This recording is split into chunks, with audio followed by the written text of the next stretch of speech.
हमें कुछ याद नहीं रहता, बट हमें उस कर्म का फल मिलता है जो हमें याद ही नहीं है। तो महाराज जी तो याद ना रहे तो क्या कर्म तुम्हें दंड नहीं देगा?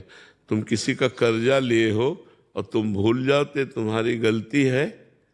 तुम्हारी याद तो बहुत कमजोर है। 9 महीने माँ के गर्भ में रहे, याद है? 9 सेकंड की भी याद है? और इसी जन्म में तो रहे, माँ के गर्भ में रहे कि नहीं रहे? तो अपनी याद तो बहुत कमजोर याद है। हो तो तुम ही, शरीर बदल गया। अब पूर्व में कर्म तुमने जो किए हैं वो तुम्हें दंड तो भोगना ही पड़ेगा। जैसे 10 वर्ष मुकदमा चलता है, आप भूल जाओ कि कत्ल किया था, लेकिन आपको जो सजा है, आजीवन सजा, फांसी की सजा, वो तो मिलेगी ना। अब कह दो हम भूल गए तो हमको क्यों सजा मिलती है? भूल गए तो तुम्हारी गलती है, तुम्हारी कमी है। नहीं, तुमने जो जो अपराध किए हैं या जो जो अच्छे कर्म किए हैं उनका फल आपको मिलेगा। अच्छा, शरीर बदल जाते हैं। शरीर माने पोशाक। तो आप पहले जब कत्ल किए तो धोती कुर्ता पहन के किए थे, लेकिन अब जब आप मुकदमा लड़ रहे हैं तो आप पैंट शर्ट से लड़ रहे हैं, तो आपको सजा नहीं होगी क्या? सजा तो होगी ना।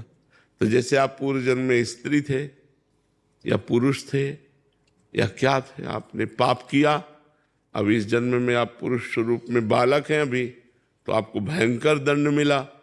तो अवस्था थोड़ी देखता है, कानून अवस्था नहीं देखता। जो भागवतिक कानून है वो अवस्था, वो गर्भ में भी दंड दे देगा।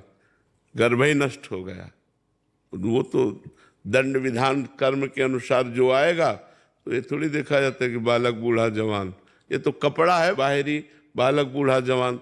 जीवात्मा तो पुरातन है ना, भगवान का अंश है ना, और वही गलती करवा रहा तो उसी को भोगना पड़ता है। समझ पा रहे हो आप? तो हमारी इस भजन करने से माफ हो जाते हैं। भजन करो, तपस्या करो, तीर्थयाटन करो, पवित्रता पूर्वक दान करो, भगवान का नाम जप करो, इसी से सब पाप नष्ट हो जाते हैं, सर्व पाप नष्ट हो जाते हैं। प्रारब्ध भोगना पड़ता है, प्रारब्ध जो है वो भोगना पड़ता है, पाप सब नष्ट हो जाते हैं। जैसे इसी जन्म में महाराज जी दंड किए हैं, मतलब पाप किए हैं, तो इसी जन्म में दंड क्यों नहीं मिलते? बहुत बड़ी सरकार है ना, बहुत बड़ा कानून है। कभी कभी मुकदमा चलता रहता है और वो जो क्रिमिनल काम करने वाला होता है वो मर जाता है पहले, अब उसका फाइनल ही नहीं हो पाता है।